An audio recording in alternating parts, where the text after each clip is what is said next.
அனைவருக்கும் என்னுடைய அன்பான வணக்கம். இதில் பார்த்தீங்கன்னா எந்த ஆரியம் விவசாய பண்ணைன்னு போட்டிருக்காங்க பார்த்தீங்களா?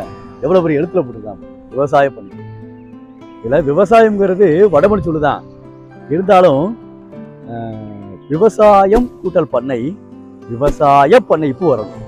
ஏன் வரணும் அப்படின்னா, அவ்வீறு ஒற்றழிந்து உயிரீறு ஒப்பம் என்ற விதிப்படி என்ன ஆகும் அப்படின்னா, விவசாயம் கூட்டல் பண்ணை, விவசாய பண்ணை அப்படி வரும். சரிங்களா? அப்படியே வாங்கல. இப்போ அடுத்து இங்கே பார்த்தீங்கன்னா, அடுத்து இங்கே வரோம் அப்படின்னா, இங்கே பாருங்களேன், உழைப்பு இன்றின்னு போட்டிருக்காங்க, உயர்வு இல்லைன்னு போட்டிருக்காங்க. இப்போ உழைப்பு இன்றின்னு போட்டிருக்காங்க, உயர்வு இல்லைன்னு போட்டிருக்காங்க. இது சரியா இருக்குது. அதாவது எப்படி போட்டிருக்காங்க, உழைப்பு இன்றின்னு போடுற பதிலாக உழைப்பின்றின்னு போடுற பி போடணும். உணர்ச்சி விதிப்படி மாறுகின்ற பொழுது உழைப்பு கூட்டல் இன்றி உழைப்பின்றி அப்படின்னு பி போடணும். உயர்வு இல்லை. இதே மாதிரி உழைப்பின்றி உயர் வில்லைன்னு போடுற வி போடும். உயர் வில்லை அப்படின்னு இது புணர்ச்சி விதிப்படி மாறக்கூடியது. இது நம்ம நடத்தலாமா நிறைய நடத்துற மாதிரி இருக்கும். அடுத்து இந்த ஒரு என்ன வார்த்தை பிள்ளை இருக்கு அப்படின்னா, இங்க தட்டி பறிப்பவன் இன்னும் போட்டிருக்காங்கல்ல, அதே மாதிரி இங்க கீழே என்ன வரணும், விட்டு கொடுப்பவன் வரணும். மேல தட்டி பறிப்பவர் வாழ்ந்த பிள்ளை அரு வந்தா கீழையும் அரு வரும். ஆனா மேல என்ன போட்டிருக்காங்க, தட்டி பறிப்பவன் வாழ்ந்ததும் இல்லை, விட்டு கொடுப்பவன் வீழ்ந்ததும் இல்லை அப்படி வரணும். மேல அண்ணு வந்திருக்கு, கீழேயும் அண்ணு வரணும். இப்ப மேல அரு வந்தா கீழே அரு வரணும். அப்ப என்ன ஆகும் அப்படின்னா, தட்டி பறிப்பவர் வாழ்ந்ததும் இல்லை, விட்டு கொடுப்பவர் வீழ்ந்ததும் இல்லை போட்டா மிக சரியா இருக்கும். அல்லது தட்டி பறிப்பவன் வாழ்ந்ததும் இல்லை, விட்டு கொடுப்பவன் வீழ்ந்ததும் இல்லை அப்படி வந்துருக்கும். சரிங்களா? அப்படியே வாங்க அடுத்து போவோம்.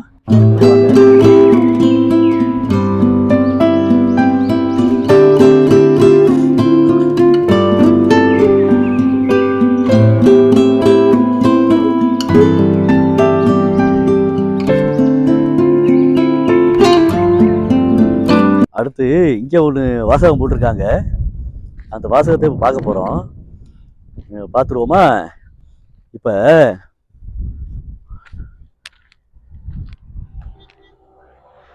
நீங்கள் பார்த்தீங்கன்னா இங்கே என்ன போட்டிருக்காங்க, நாம் விதைப்பதை பல மடங்காக நாமே அறுவடை செய்தாக வேண்டும்.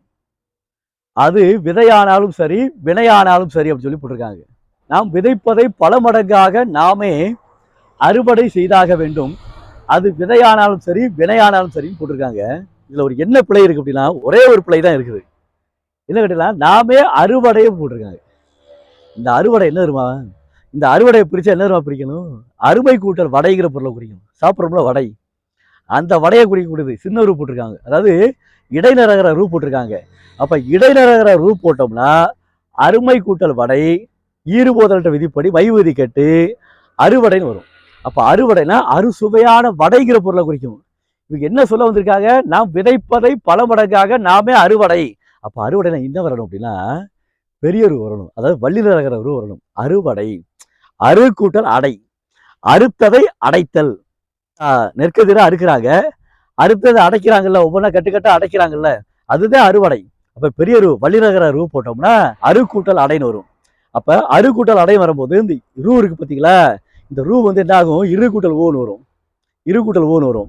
அரு கூட்டல் அடை தான் சொன்னோம், அரு கூட்டல் அடைன்னு சொன்னோம். அடை சொல்லும் போது ரூல வந்து இரு கூட்டல் ஓ இருக்குது, அங்கே ஆ இருக்குது. அப்ப உகரமும் அகரமும் சேருகின்ற பொழுது வகர உடம்படுமை வரும்.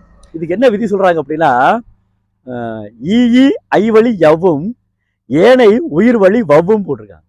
ஏனை உயிர் வழி வவ்வும். அப்ப வவ்வும்னா நிலைமொழியில வேற எந்த உயிரெழுத்துக்கள் வந்தாலும், ஈ ஐவழி தவிர வேற எந்த உயிரெழுத்துக்கள் வந்தாலும் வகரம் வரும். ஈ ஐ அப்படிங்கிற எழுத்து நிலைமொழியில கடைசி எழுத்தாக வந்தால் யகரம் வரும், யா வரும். அப்ப பனை கூட்டல் ஓலை நெய் வருதா, இன்னும் கூட்டல் ஐ வருதா, ஐ ஈ ஐ வருதா, ஈ ஐ. அப்ப ஐ வருகின்ற பொழுது இன்னும் கூட்டல் ஐ வருது. அப்ப பனை கூட்டல் ஓலை பனை யோலை யோவன்னா வரும், ஈ வரும், ஈ கூட்டல் ஓ யோன்னு வரும். அப்ப பனை ஓலைன்னு வரும். ஆனா இங்க என்ன வரணும், அறுவடைன்னு சொல்லுகின்ற பொழுது பெரிய ரூ போடணும். ஏன் வா போடுறோம் அப்படின்னா, அரு கூட்டல் வடைங்கிறதுல ரூ இருக்கு, இரு கூட்டல் ஊ ரூ, இரு கூட்டல் ஊ ரூ. அப்ப உகரம் இருக்குது, இங்க என்ன இருக்குது, ஆ இருக்குது. அப்ப அந்த உயிரெழுத்தும் இந்த உயிரெழுத்தும் சேர்வதற்கு வகர உடம்பொருமை வரும். அப்ப அரு கூட்டல் இவ்வு கூட்டல் அடை. அப்ப இவ்வை ஆவி சேர்த்தோம்னா உடல்மேல் உயிர் வந்து ஒன்றுவது இயல்பு என்ற விதிப்படி இவ்வு கூட்டலா வான் வரும். அரு கூட்டல் வடை அறுவடை, அது பெரிய ரூ போட்டு வல்லிரர் உரு போட்டு எழுதிக்கணும். இவங்க சின்ன ரூ போட்டு எழுதிக்கிறாங்க, எழுதக்கூடாது. ஏன்னா சின்ன ரூ போட்டால் அருமையான வடை, சாப்பிடக்கூடிய வடைங்கிற பொருளை குறிக்கும். பெரிய ரூ போட்டாத்தேன் நம்ம அறுவடை செய்யக்கூடிய ஒரு தன்மையை குறிக்கக்கூடியது. சரிங்களா? இந்த பிழையை இனி அடுத்த முறை எழுதுகின்ற பொழுது திருத்திக் கொள்ளுமாறும் சரி செய்து கொள்ளுமாறும் அன்போடு வேண்டுகிறேன். நன்றி, வணக்கம்.